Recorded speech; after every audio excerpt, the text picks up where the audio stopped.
রাষ্ট্রপতির সিদ্ধান্তকে সাধুবাদ জানিয়েছে বৈষম্য বিরোধী ছাত্র আন্দোলনের অন্যতম সমন্বয়ক শেরজিস আলম।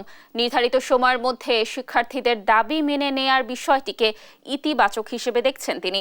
ঢাকা বিশ্ববিদ্যালয়ে সাংবাদিকদের সঙ্গে আলাপকালে এ কথা জানান তিনি। আমরা পুরো বাংলাদেশের ছাত্র সমাজ থেকে শুরু করে আপামর নাগরিক সকলকে নিয়ে যে অভ্যুত্থানটি বাংলাদেশে ঘটিয়েছি, যে ফ্যাসিবাদ স্বৈরাচার সরকারের পতনটি ঘটিয়েছি, সেটি যেমন সবাই একসাথে করেছি, যদি এটি ওই রকম করে না হয় তাহলে আবার পুরো বাংলাদেশের ছাত্র সমাজ নাগরিক একসাথে রাজপথে নেমে সেটি আবার আদায় করে নিবে।